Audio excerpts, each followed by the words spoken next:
It's the Luna Show, bitch. Welcome. What? Hello, you're watching The Luna Show, and right now you're about to meet Greg Evisu. Hey, Greg Evisu, how are you? What's going on? I'm good. Everything's good. So tell me a little bit about your ballroom history. Like, how long have you been in the scene? I've been in the scene actually since 2002.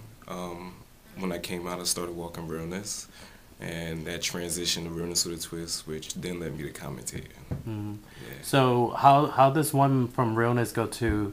Were you intrigued with the voguing? Is that what it was? Yeah, Realness kind of got a little bit boring. I mean, you get tired of just coming up there, just standing. It's like, oh, just give me one. It's kind of like no hype. And in the ballroom scene, everybody goes up for voguing and stuff. So I wanted to be one of those people where the crowd is really, really into it. So that's what led me to voguing. And how did you get into with the commentating? Commentating actually started, it was kind of weird. I used to throw house parties, and at like 3 a.m. I would put the beats on for the girls, and we never had no commentator. We just always had beat CDs. So one day they was like, well, just chant. So I started doing that, and everybody was like, wow, you're pretty good at it. You should really try to commentate. And that's how that kind of took off, and they started giving me a chance in Jersey with the little mini balls, and it spiraled out of control from there. So mentally, how does one prepare to be a commentator? Because I can't even imagine the job that you guys have to. Oh man! Because you have to. It's really you're running the ball. You're organizing it. That's the pressures of it. The pressure is trying to control the crowd, trying to entertain the crowd, trying to keep the ball moving at a smooth pace, and keeping up with everything that's going on. Balls could be really crazy, and when people walking and stuff like that. So it's really kind of hard. What I do to focus is I think of it as a job, a fun job though. So that's how I think about it. Okay, I'm here for work. This is what I have to do. This is what I have to do, and that's what I do. Do you freestyle normally? Yeah, but I actually like to write. I'm better at writing. Freestyle, I can do it because of my voice. So I can kind of say any kind of line and it's going to come out and it's going to sound good. But I actually like to write because I like to kind of rhyme. I'm like, out of all the rest of the commentators, I'm kind of more like a rapper. So I like to actually write. So tell me, so you've always been with the House of Evisu? No, I actually haven't. My first house, I was in a Midwest house called the House of Foray. After that, I became a Prestige, and from there, I became Evisu.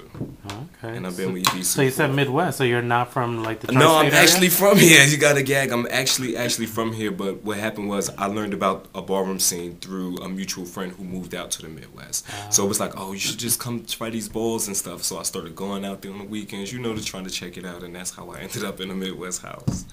Yeah, but I'm from Jersey. So what's the direction for the House of Evisu? What are you guys working on? We're working on a lot of things. We're revamping the house and things like that. We have the new overall mother, which is Kiana. We have a new Midwest mother, which is Mina. We also have the new mother from the South, Roxy. So we're really revamping the house, and we're also getting ready for our house ball this year in October, Columbus Day weekend, of course, and it's gonna be hot like it always is. So okay, I enjoyed the last one. Yeah, did you? Yeah, the theme was hot. Thank you for coming. I still have the flyer. Yeah, we still trying to figure out what we're gonna do this year. We gotta top that one, so so we're trying to get together. So one question I always, because I know I have problems with it, but how do you memorize everybody that's in the scene, especially as a commentator? Oh man, the easiest thing, the easiest way to memorize somebody is you go off their personality and what they bring to the floor. If you really eating it, that's how I can remember you. Or if you just like hit me up on the one-on-one, like, Greg, I'm cool, I'm such and such and such, and I talk to you on a regular basis, so I see you out, I get to know your name. If I don't really have no kind of relationship with you, not really eating on the floor, I'm not going to remember you. As a commentator, what is it that you hate the most? It's like when people whisper, call me out. That really sends me through it. I hate when people tell me, "Oh, bitch, I'm in the building. Make sure you better be calling me out." Like I hate that. Like I have this thing where now people know for LSS. Yeah, I'm glad. Yeah, you get what I'm saying, right? Understand the words that's coming out my mouth.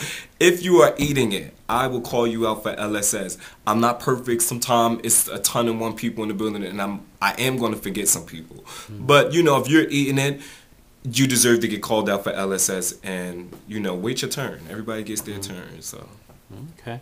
So in terms of, let's switch it a little bit. In terms of like the ball scene, what do you think is needed for HIV prevention and messages? Do you think as a commentator that it's important to keep up with statistics and things like that, so you could say it in the mic? Definitely. I have a habit of saying on the mic, at the end of a function, because I know some people be ripped and all kinds of stuff, and you meet somebody that's cute and you go up, you go hang out with them and, make cut up or whatever. So I always have a habit of, at the end of a ball, I always tell everybody to make sure they wrap it up, But I think it's very, very important that everybody really get into this thing. Like, it's so important. It's so important. I think that's more important than actual ball. No shade. Do you think that, what do you think, because the numbers are really high, especially in our scene. What do you think about that, actually? I think it's kind of sad because I would say 8 out of 10 balls you go to nowadays, there's always condoms laying out and things like that. It's just everywhere, and you get them for free, and it only takes a few seconds to wrap it up. I know we all have our flaws and things like that, but if everybody would just take a few seconds, to just think, what am I about to do? Okay. It's all right to have up. It's all right to be messy. I'm not saying don't have sex, but I'm just saying, like, you're going to do it, definitely wrap it up. Definitely. Too much going on. Too much. Especially with these girls, You just have up with one time, or you're only kicking it with this person for a few weeks, so you don't know where they've been. So it's always safe to just wrap it up. Well, they say in our scene, it's one in every other girl. So it's kind of like, that's if scary. There's like 500 people in the room, scary. there's at least 200. And that's really, really scary to me. That's a scary fact. I never thought about it that way. Like, wow. Well, we're a small group of people in one community that are part of this one, thing. So that's how that works. Wow. So anything you want to leave us with? Any something about you that we don't know? Okay. Let me see. Like favorite color. My favorite color, green.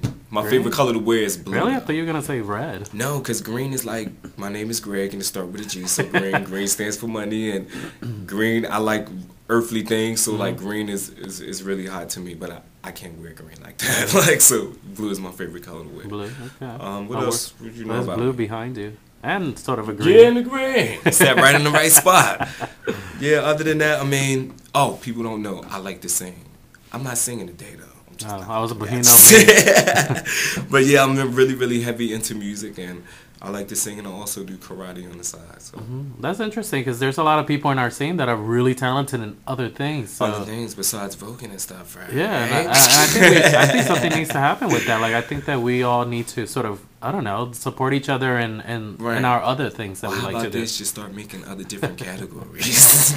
Right? Some new categories like wouldn't be bad. Singing something, or not no lip sync. Like really, really get on the mic and blow. Or in Florida, other states like Florida, they have like lip sync categories. They did some categories that used to happen here. When I travel, that's what I like about like going to other scenes, because you get to see other different categories that we normally don't have like here. Jet setting and stuff like that. Yeah, jet setting. It's so much. It's so fun. It's so fun. I like the footwork category. I like all of that. Like, it's different. So what about the scene that keeps you in it?